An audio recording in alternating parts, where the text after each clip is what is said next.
ஆண்டவர் உங்களோடு இருப்பாராக.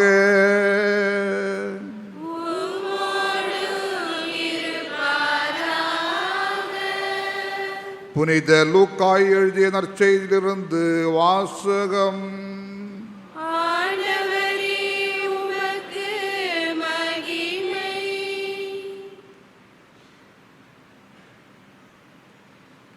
அக்காலத்தில் பரிசேயருள் ஒருவர் இயேசுவை தம்மோடு உண்பதற்கு அழைத்திருந்தார். அவரும் அந்த பரிசேயருடைய வீட்டிற்கு போய் பந்தியில் அமர்ந்தார். அந்நகரில் பாவியான பெண் ஒருவர் இருந்தார்.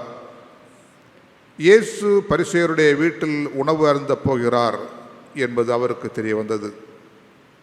உடனே அவர் நறுமண தைலம் கொண்ட படிகச்சுமழை கொண்டு வந்தார். இயேசுவுக்கு பின்னால் கால் மாட்டில் வந்து அவர் அழுது கொண்டே நின்றார். அவருடைய காலடிகளை தம் கண்ணீரால் நனைத்து தம் கூந்தலால் துடைத்து தொடர்ந்து முத்தமிட்டு அக்காலடிகளில் நறுமண தைல பூசினார்.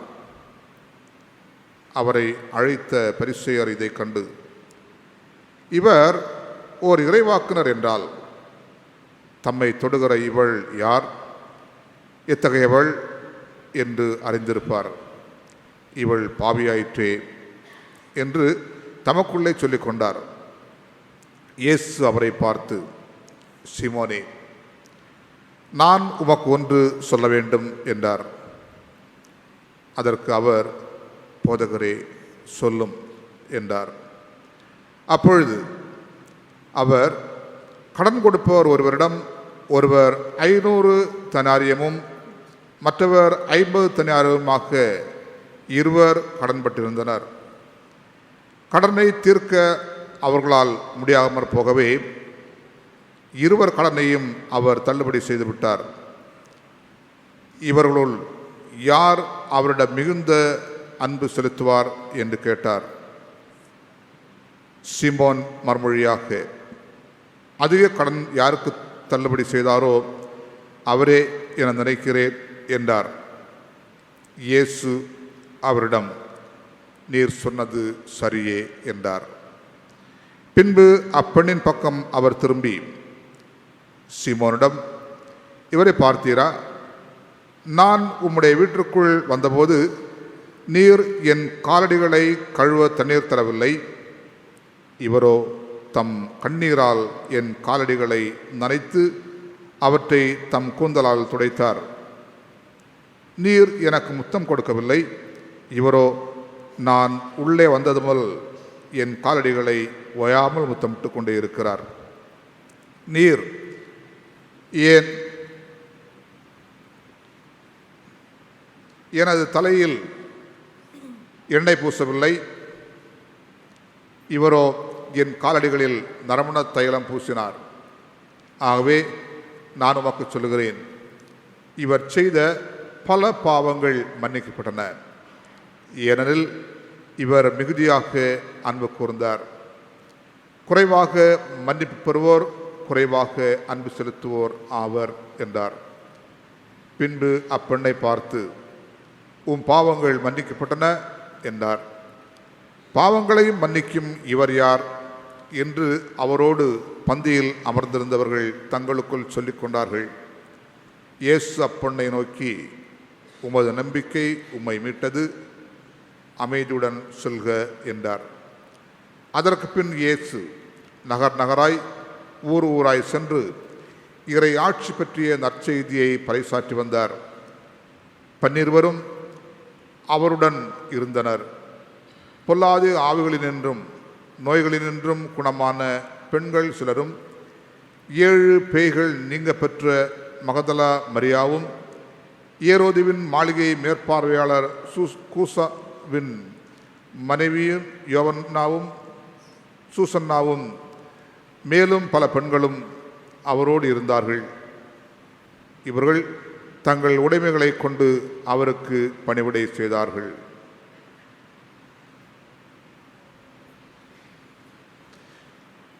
இது கிறிஸ்து வழங்கும் நற்செய்தி.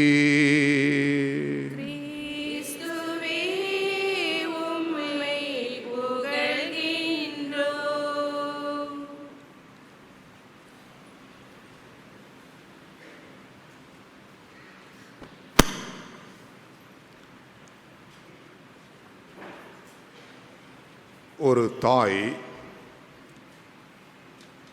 நோய்வாய்ப்பட்டிருக்கும் போது அவருடைய சிறு குழந்தை ஜெபிக்கின்றது. ஆண்டவரே, எனக்கு அப்பா இல்லை, அம்மா மட்டும்தான் இருக்கின்றார்கள். அவர்களும் நோய்வாய்ப்பட்டிருக்கின்றார்கள். அவர்கள் இறந்தால் நான் அனாதை ஆகிவிடுவேன். எனவே என்னுடைய அம்மாவின் இந்த உடல்நிலை முன்னேற்றம் காண வேண்டும். இவர்கள் காய்ச்சலால் அவதிப்படுகின்ற இந்த நிலை மாறி அந்த காய்ச்சலிலிருந்து 0 டிகிரிக்கு வர வேண்டும் என்று சொல்லி இந்த குழந்தை ஜெபிக்கின்றது. சாதாரண ஒரு மனிதனின் உடலில் 96.8% சூடு இருக்க வேண்டும். அதற்கு கீழே வந்தாலும் உடல் நிலையில் மாற்றம் ஏற்படும், கெட்டுவிடும். அதற்கு மேலே சென்றாலும் உடல் நிலையில் மாற்றம் ஏற்பட்டு உடல்நிலை கெட்டுவிடும். இந்த குழந்தை அது தெரியாமல் 0 டிகிரிக்கு வர வேண்டும் என்று சொல்லி ஜெபிக்கின்றது. அன்பானவர்களே, நாமும் எத்தனையோ முறை நாம் செய்கின்றது என்ன, எதற்காக செய்கின்றோம், ஏன் செய்கின்றோம் என்று தெரியாமலே செய்து கொண்டிருக்கின்றோம். காலையில் எழுந்தவுடனே சிலுவை அடையாளம் போடுகின்றோம். எத்தனை பேர் என்று தெரியாது, இருந்தாலும் போடுகின்றவர்கள். அதற்கு பிறகு ஆண்டவர் சொல்லிக் கொடுத்த ஜெபத்தை சொல்லுகின்றோம். அதற்கு பிறகு அன்னை மரியின் வேண்டுதலை கேட்டு மங்கள வார்த்தை ஜெபம் சொல்லுகின்றோம். சிலுவை அடையாளம் போட்டுவிட்டு நம்முடைய வேலையை தொடங்குகின்றோம். ஆண்டவர் சொல்லிக் கொடுத்த அந்த ஜெபத்திலே ஒரு கண்டிஷனோடு ஒரு வார்த்தை அங்கு சொல்லப்பட்டிருக்கின்றது. எங்களுக்கு தீமை செய்தவர்களை நாங்கள் பொறுப்பது போல எங்கள் பாவங்களையும் பொறுத்தருளும் என்று சொல்லி. ஆனால் அன்பானவர்களே, நாம் ஆண்டவருடைய மன்னிப்பை கேட்கின்றோம். அதே நேரத்தில் நாம் மற்றவர்களை மன்னிக்கின்றோமா என்றால் அது மட்டும் இல்லை. ஆண்டவர் மற்றொரிடத்திலே கூறுகின்றார், நீங்கள் எந்த அளவையால் அளப்பீர்களோ அதே அளவையால் தான் உங்களுக்கும் அளக்கப்படும் என்று சொல்லி. நாம் எந்த அளவிற்கு மற்றவர்களை மன்னிக்கின்றோமோ அந்த அளவுக்குத்தான் நாமும் ஆண்டவருடைய மன்னிப்பை பெற முடியும். இன்று குடும்பங்களிலே நாம் பார்ப்போமாயின் மனைவி கணவரை மன்னிக்கின்ற ஒரு நிலை இல்லை, கணவர் மனைவியை மன்னிக்கின்ற ஒரு மனநிலை இல்லை, பெற்றோர் பிள்ளைகளை மன்னிக்கின்ற மனநிலை இல்லை, பிள்ளைகள் பெற்றோரை மன்னிக்கின்ற மனநிலை இல்லை. அத்தை மாமனார் மருமகளை மன்னிக்கின்ற நிலை இல்லை, மருமகள் அத்தை மாமனாரை மன்னிக்கின்ற மனநிலை இல்லை. எப்போது பார்த்தாலும் மற்றவர்களை மன்னிக்காத ஒரு சூழ்நிலையில் இறுக்கமான ஒரு வாழ்க்கையை வாழ்ந்து கொண்டிருக்கின்றோம். நம்முடைய முகத்திலே இரக்கமில்லாத ஒரு சூழ்நிலை, மகிழ்ச்சி இல்லாத ஒரு சூழ்நிலை. ஒரு முறை மற்றவர்களை நாம் மன்னிக்க முயற்சித்தால் நம்முடைய முகத்திலே அளவிட முடியாத ஒரு மகிழ்ச்சியை நாம் காண முடியும். இரக்கத்தின் ஒரு அந்த சூழ்நிலையை நாம் காண முடியும். சொல்வது மட்டும் வேதம், செய்வதெல்லாம் அதற்கு எதிரான காரியங்கள் என்று சொல்லி நமக்கு தெரியும். இன்றைய முதல் வாசகத்தை நாம் ஒரு முறை திருப்பி பார்ப்போமாயின் நடந்தது என்ன என்பது நமக்கு தெரியும். தாவீது அரசர் போர் நடந்து கொண்டிருக்கின்ற அந்த நேரத்திலே அந்த போரிலே பங்கேற்காமல் வீட்டிலே தூங்கிக் கொண்டிருக்கின்றார். மத்தியான நேரத்திலே வெளியே வந்து பார்க்கும்போது இத்தியன் உரியாவின் மனைவி குளித்துக் கொண்டிருப்பதை இவர் காண்கின்றார். அந்த பெண்மணியின் அழகிலே மயங்கி போன இந்த தாவீது கடைசியில் அந்த பெண்ணை அடைய வேண்டும் என்ற எண்ணத்தோடு இத்தியன் ஆன உரியாவை கொலை செய்ய திட்டமிட்டு கடைசியில் அந்த பெண்மணியை தன்னுடைய மனைவியாக்கிக் கொள்ளுகின்றார். இதுதான் நடந்தது. ஆண்டவர் நாத்தானை அனுப்புகின்றார். நாத்தான் வந்து சொல்லுகின்றார், அரசரே, இந்த நாட்டிலே ஒருவனுக்கு எத்தனையோ ஆடுகள் இருக்க, அவனுக்காக ஒரு விருந்தினர் வந்திருந்த போது ஒரே ஒரு ஆட்டை கொண்டிருந்தவனுடைய வீட்டிற்கு சென்று அந்த ஆட்டை கொண்டு வந்து அடித்து இவனுக்கு விருந்து கொடுத்தான். இந்த தாவீது அரசருக்கு கோபம் பொங்கி எழுகின்றது. யார் அவன் இந்த செயலை செய்தது? என்னுடைய நாட்டிலே இப்படிப்பட்ட ஒரு செயல் நடக்க முடியவே முடியாது என்று சொல்லி கொதித்தெழும்போது நாத்தான் சொல்லுகின்றார், நீயே அம்மனிதன் என்று சொல்லி, நீயே அம்மனிதன் என்று சொல்லி. இஸ்ராயேலின் கடவுளாகிய ஆண்டவர் இவ்வாறு கூறுகிறார், நான் இஸ்ராயேலின் அரசனாய் உன்னை திருப்பொழிவு செய்தேன். அன்பானவர்களே, இன்று நாம் ஒவ்வொருவருடைய வாழ்க்கையையும் நாம் பார்க்கும்போது ஆண்டவர் நம்மை எவ்வளவுக்கு அதிகமாக அன்பு செய்து தன்னுடைய ஆசிரியரால் பொழிந்து கொண்டே இருக்கின்றார் என்பது நமக்கு தெரியும். நாம் எந்த நிலையில் இருந்தோம், இன்று எந்த நிலையில் இருக்கின்றோம், நம் பிள்ளைகளை எந்த நிலையில் வைத்திருக்கின்றார் ஆண்டவர் என்பதை அனைத்தையும் நாம் அனுபவித்துக் கொண்டிருக்கின்றோம். இந்த நிலையில் நாம் சுயநலம் கொண்டவர்களாக மற்றவர்களுடைய வாழ்க்கையை காணும்போது நாம் பற்றி எறிந்து விடுகின்றோம். நாம் பெற்றுக்கொண்ட அந்த அருட்கொடைகளுக்காக இறைவனுக்கு நன்றி கூறுவதை விட்டுவிட்டு நாம் கொண்டிருக்கின்றவற்றை கொண்டு நம்முடைய வாழ்க்கையை அனுபவிக்காமல் நம்மை நாம் ஏமாற்றிக் கொண்டிருக்கின்றோம். இந்த நிலையில் ஆண்டவர் சொல்லுகின்றார், நீயே அம்மனிதன் என்று சொல்லி. சுயநலம் என்பது நம்மை வாட்டி வதைத்துக் கொண்டிருக்கின்றது. கோபம் என்பது நம்மை வாட்டி வதைத்துக் கொண்டிருக்கின்றது. புறங்கூறுதல் என்பது நம்மை வாட்டி வதைத்துக் கொண்டிருக்கின்றது. மற்றவர்களை கண்டால் பொறுக்க முடியாத ஒரு சூழ்நிலை நம்மை வாட்டி வதைத்துக் கொண்டிருக்கின்றது. மற்றவர்களை மன்னிக்க முடியாத ஒரு சூழ்நிலை நம்மை வாட்டி வதைத்துக் கொண்டே இருக்கின்றது. இந்த நிலையில் நாம் ஆண்டவருடைய அந்த மன்னிப்பை பெற நம்மால் முடியவே முடியாது. ஏனென்றால் அந்த ஆண்டவருடைய அருளை பெற நம்முடைய உள்ளத்திலே இடமில்லை. ஏனென்றால் நம்முடைய உள்ளத்திலே இருக்கின்றது காய்மகாரம், பொறாமை, கோல் சொல்லுதல், மன்னிக்கின்ற மனப்பான்மை இல்லாத ஒரு சூழ்நிலை, சுயநலம். இவற்றை நாம் எப்போது எடுத்து விடுகின்றோமோ அப்போது ஆண்டவருடைய இரக்கம் நம்மிலே வருகின்றது. ஆண்டவருடைய அந்த மன்னிப்பையும் நாம் அதிகமாக பெற முடிகின்றது. அது எப்போது வரும் என்றால் உண்மையிலேயே ஆண்டவருடைய அன்பு நம்மில் பிரதிபலிக்கும் போது மட்டும்தான். அந்த ஆண்டவருடைய அன்பு நம்மில் எந்த அளவிற்கு பிரதிபலிக்கின்றதோ அந்த அளவிற்கு ஆண்டவருடைய மன்னிப்பையும் நாம் நிறைவாக பெற முடியும். அதைத்தான் நாம் நற்செய்தியிலே வாசிக்க கேட்டோம்.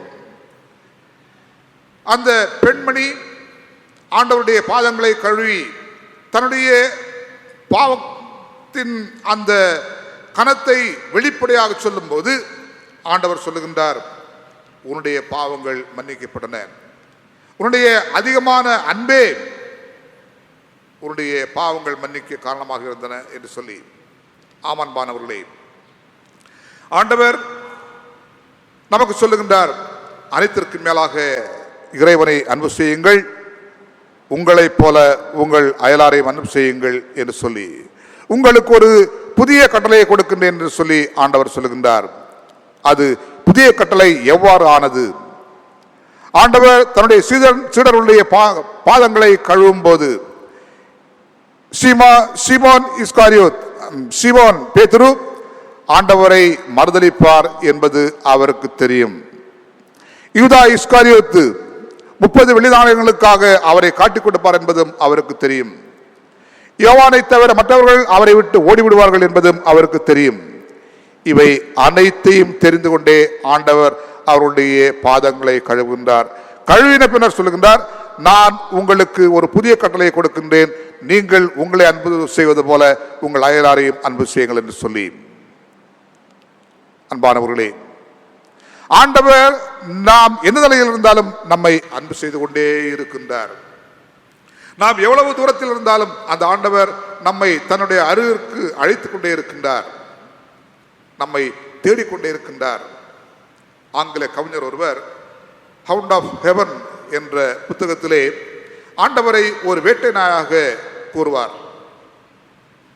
நாம் ஆண்டவர் வேட்டை நாயா என்று கேட்க முடியும். ஆண்டவர் வேட்டை நாய் என்று அவர் சொல். நாம் எந்த தொலைவிற்கு சென்றாலும் ஆண்டவர் நம்மை தேடிக்கொண்டே வருகின்றார். நாம் அவருடைய கையில் எப்போது அகப்படுகின்றோமோ அப்போதுதான் ஆண்டவருக்கு நிம்மதி. எனவேதான் ஆண்டவர் நற்செய்தி வழியாக நமக்கு சொல்லுகின்றார், எனக்கு தேவை 99 ஆடுகள் அல்ல, சிதறிப்போன ஒரு ஆடு மட்டுமே என்று சொல்லி. நீதிமான்கள் அல்ல எனக்கு தேவையானவர்கள், பாவிகள் மனம் திரும்பி என்னிடம் வர வேண்டியதே எனக்கு தேவை என்று சொல்லி. எனவே அன்பானவர்களே, இன்று அந்த ஆண்டவர் நமக்கு அழைப்பு விடுகின்றார், நாம் மனம் திரும்ப வேண்டும் என்று சொல்லி. இன்று ஒருவேளை நாம் சொல்ல முடியும், நாங்கள் ஏற்கனவே மனம் திரும்பி விட்டோம், மனம் திரும்ப வேண்டியவர்கள் எத்தனை பேர் இருக்கின்றார்கள், அவர்களுக்குத்தான் இந்த நற்செய்தி என்று சொல்லி. புனித 2ஆம் பவுல் சின்னப்பர், பவுல் யோவான், எனவேதான் அவர் மிக அழகாக நியூ எவாஞ்சலைசேஷன் என்று சொல்லி ஒன்றை ஆரம்பித்தார். அதாவது ஒவ்வொருவருக்கும் நற்செய்தி அறிவிக்கப்பட வேண்டும் என்று சொல்லி. கிறிஸ்தவர்கள் அல்லாதவர்களுக்கு அல்ல, கிறிஸ்தவர்களுக்கும் முதலில் நற்செய்தி அறிவிக்கப்பட வேண்டும். ஏனென்றால் அவர் சொல்லுகின்றார், திருமுழுக்கு பெற்ற கிறிஸ்தவர்கள் அல்லாதவர்களும் இருக்கின்றார்கள், திருமுழுக்கு பெறாத கிறிஸ்தவர்களும் இருக்கின்றார்கள் என்று சொல்லி. நாம் திருமுழுக்கு பெற்றோம். அதே நேரத்தில் திருமுழுக்கை பெற்ற நாம், அந்த அருளை பெற்றுக்கொண்ட நாம் அதற்கேற்றவாறு வாழ்கின்றோமா என்று கேட்டு பார்த்தால் அதுதான் இல்லவே இல்லை. 2ஆம் வாசகத்திலே புனித பவுல் கலாத்தியருக்கு எழுதிய திருமுகத்தின் வழியாக சொல்ல கேட்டோம், நான் கடவுளின் அருள் பயனற்று போகவிட மாட்டேன் என்று சொல்லி சொல்லுகின்றார். புனித பவுலுடைய வாழ்க்கை என்ன என்பது நமக்கு தெரியும்.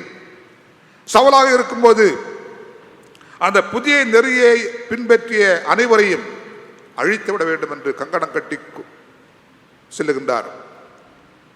ஆண்டவர் எப்போது அவரை ஆட்கொண்டாரோ அப்போதிலிருந்து அவர் ஆண்டவருக்காக வாழவே முயற்சித்தார், வாழ்ந்தார்.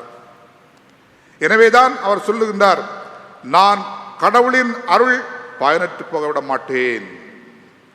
ஏனெனில் சட்டம் சார்ந்த செயல்களால் ஒருவர் இறைவனுக்கு ஏற்புடையவர் ஆக கூடுமானால் கிறிஸ்து இறந்தது வீண் என்றாகுமே என்று. அதற்கு முன்னதாக இனி வாழ்பவன் நான் அல்லன், கிறிஸ்துவே என்னுள் வாழ்கிறார். இறைவன் மீது கொண்டுள்ள நம்பிக்கையின் அடிப்படையில் நான் இவ்வுலகில் வாழ்கிறேன் என்று ஆணித்தரமாக சொல்லுகின்றார். இன்று நாம் அன்பானவர்களே அப்படிப்பட்ட ஒரு வார்த்தையை சொல்ல முடியுமா? ஆண்டவர் கிறிஸ்து யோவான் எழுதிய நற்செய்தியின் வழியாக சொல்லுகின்றார், நான் திராட்சை கொடி, நீங்கள் என்னுடைய கிளைகள். ஒருவன் என்னில் நிலைத்திருந்தால் ஒழிய அவனால் நிறைந்த பலன் தர முடியாது என்று சொல்லி.